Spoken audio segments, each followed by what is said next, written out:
Level 1. You are standing at the checkout with a basket in your hands. Milk, eggs, the cheapest bread. Coffee you promised yourself you would not buy. The cashier scans the last can of soup. Tells you the total. You insert your card, declined, you blink. Try again. Then transfer money from one account to another, right there at the counter while a line is already forming behind you. The balance updates slowly. Too slowly. You tap your card again, this time it goes through. But the receipt is longer than usual, and you are not looking at the groceries. You are looking at what is left after the purchase. 4 days until payday. Your phone vibrates, minimum payment due. Then another notification. Overdraft fee. You put the bag in the trunk, get behind the wheel, and do not start the car. You open your banking app, then your credit card, then the second one.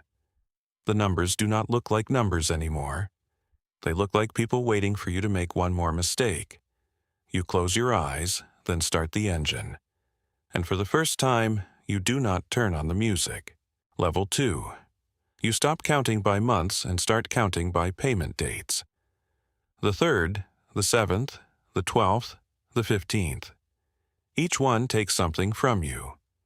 In the morning at work, you open your laptop, but instead of email, you stare at the spreadsheet you made last night.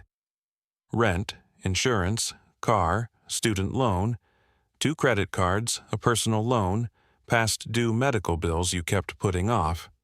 100,000. You type that number yourself. Then delete it, then type it again.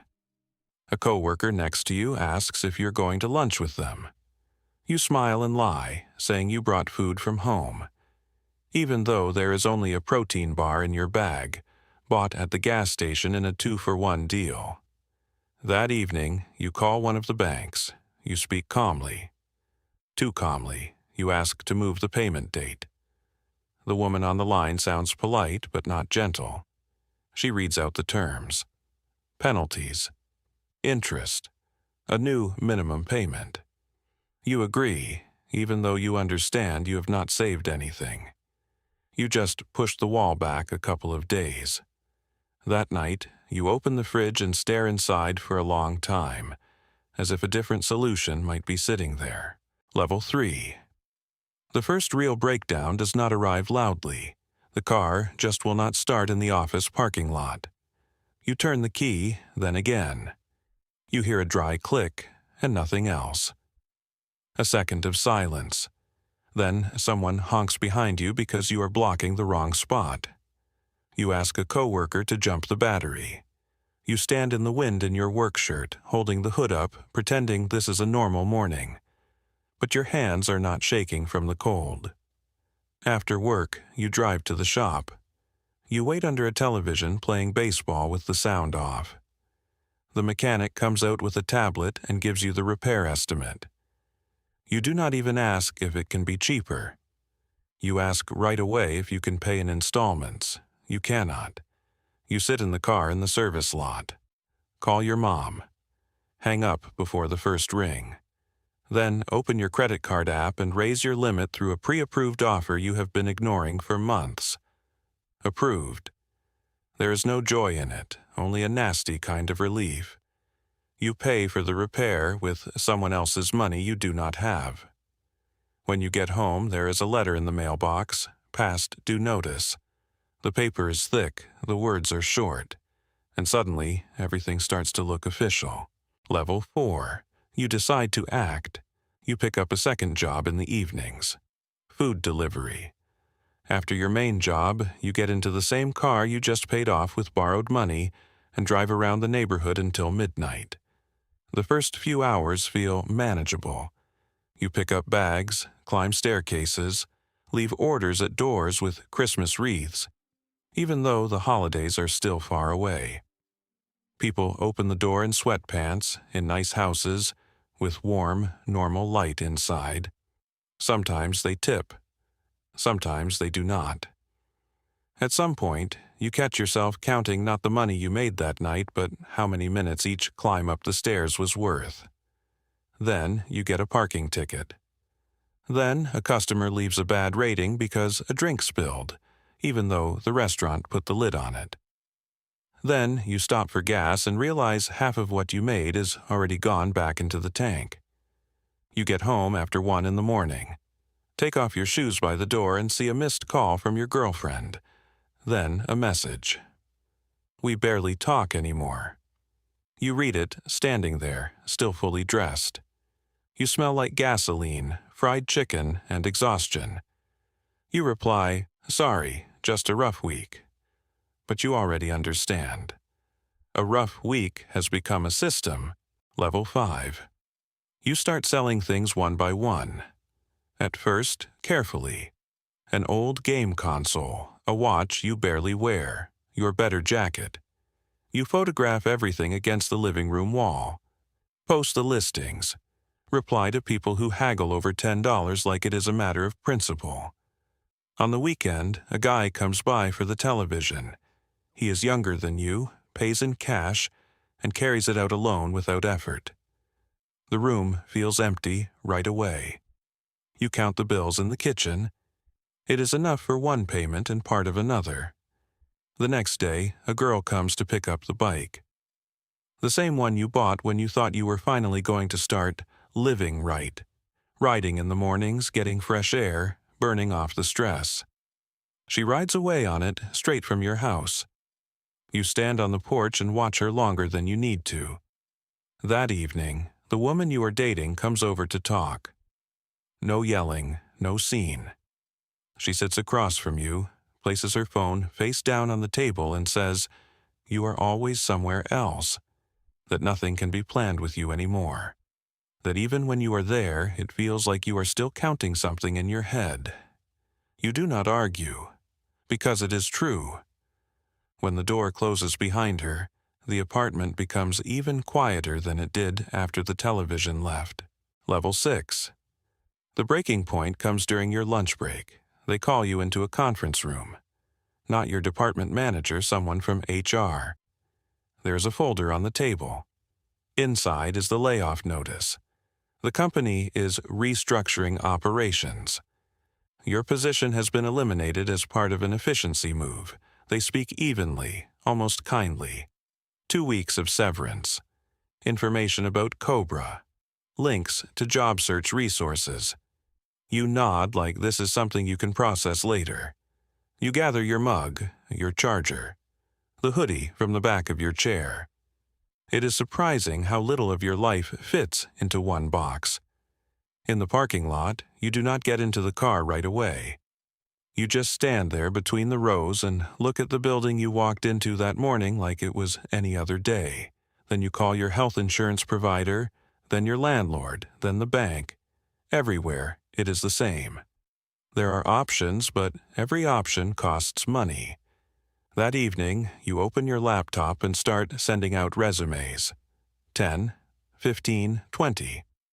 On one site, the system asks you to enter your expected salary. You stare at the empty field for a long time. Then type in less than you used to make. And that is the moment you realize you may not get out of this. Not the way you imagined. Level 7. You keep going because stopping costs more. You start donating plasma twice a week. The first time, you sit in a row with strangers under bright lights and read instructions you already understand. Your arm is cinched tight with a band. The bag slowly fills with something that is supposed to stay inside you. After the procedure, you feel a little sick. You sit in the car and eat salty crackers from a vending machine because that is what they told you to do. They pay you for it. Less than you hoped for. More than nothing.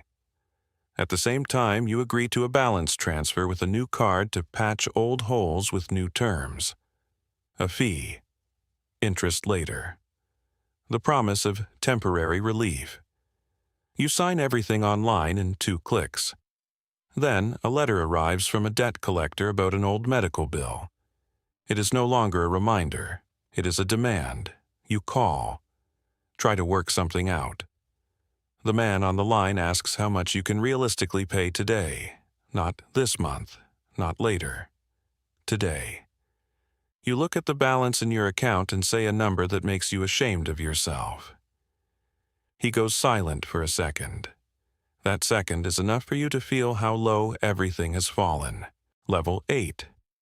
The irreversible change begins with a notice on the door. Pay or quit. The paper is taped on crooked, but it is holding firm.